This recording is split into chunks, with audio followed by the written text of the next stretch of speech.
Good morning po at tayo po ngayon ay maglalaga ng pata ng baboy. Ayan. At nalinis ko na po ito at atin na pong babalian muna bago po natin iprito. Ipiprito po natin ito bago natin ilaga. Ayan, at nakasaklang na po natin. Atin po munang babalian ang ating pata ng baboy. Ayan, at kumukulo na po yung ating binabalian at aahunin na po natin. Piprito na po natin yung ating binalian.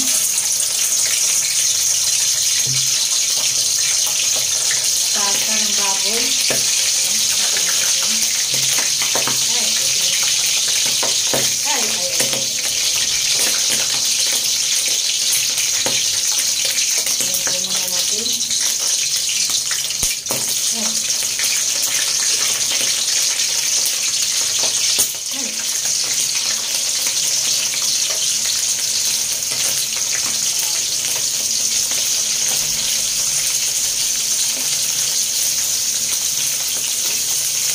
Babag ang ating piniprito.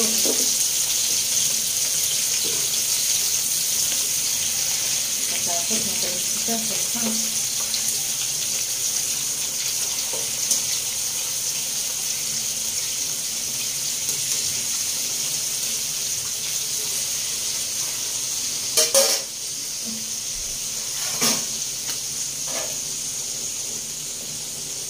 tatakpan po muna natin at baka tumalsik ang ating piniprito. Ayan, kumukuha po siya ng luya sa aming tanim.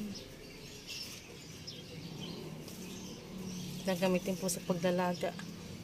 Sisibol mo pala ito. Tingin. Ang laki. Tama na yan? Tama na ito. Yan po, may laman na po yung aming yan. May luya. Harap pa. Harap isa yun. Kukuha rin po siya ng salay. Salang bagahan. At lalagyan din po natin yung nilaga natin na pata.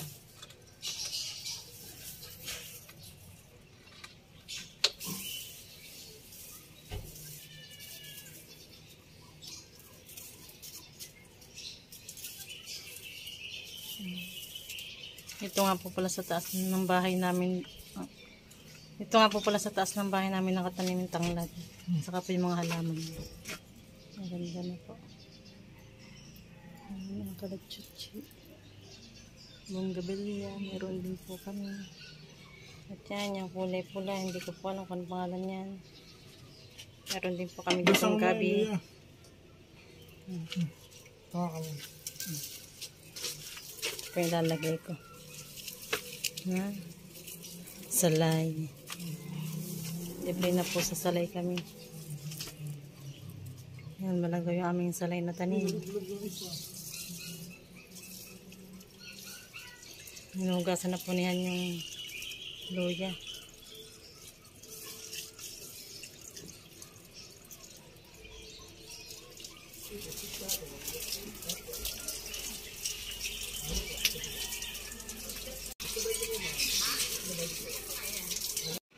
Nagbabalat na po siya ng kamansi. Panlahok natin doon sa nilagang pata ng baboy.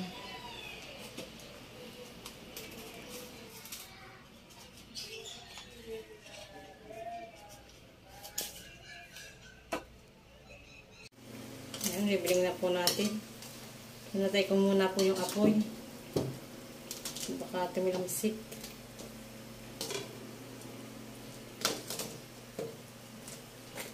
Crispy na yung ating pata ng baboy.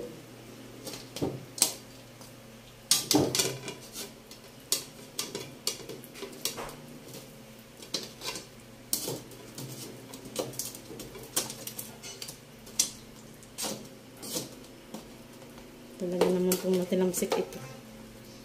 Walang taba. Yung taba po na kaunti.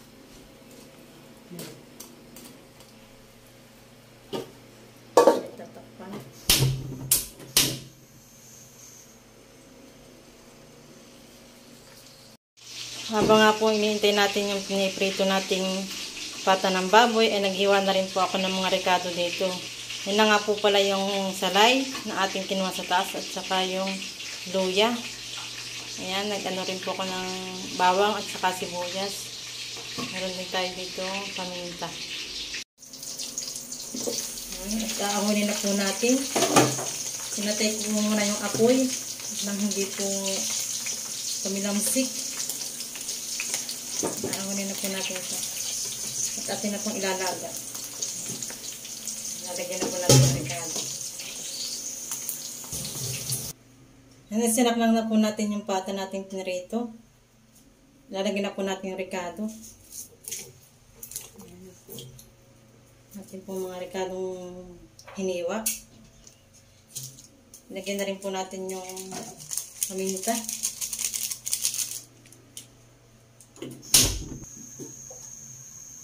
Taklaban po muna natin.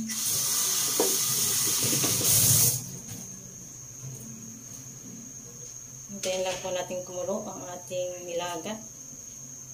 Naghihiwa na po siya ng kamansi, yung kanyang binalatan kanina.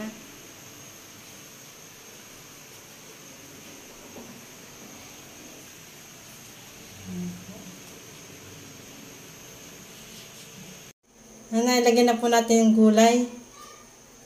Tatakpan na po natin. Madami na po pala yung isa. Yung isang pirasong kamansi. Yan.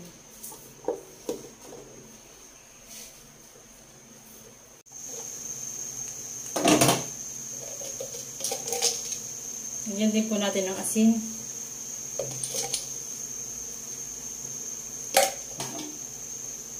Takpan po ulit natin. Hintayin lang po natin maluto yung ating gulay.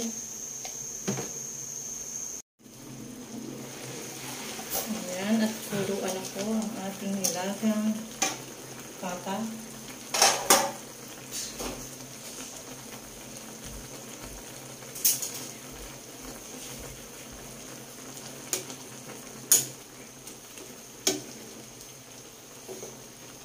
Oh, isang buong salay.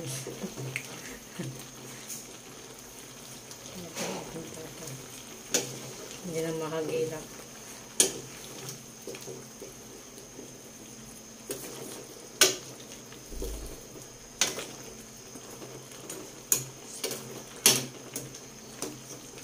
Wow, sarap po.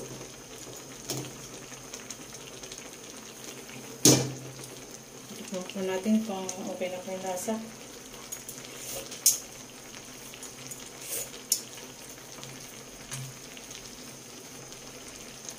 Lalagyan po natin ng konting asin.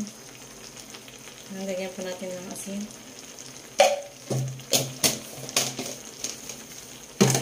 Matabang sa sobrang dami.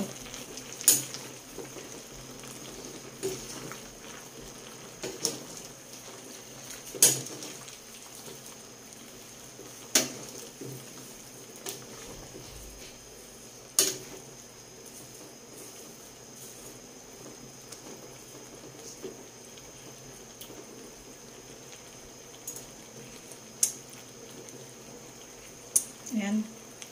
Okay na po ang lasa ng ating nilagang pata ng baboy.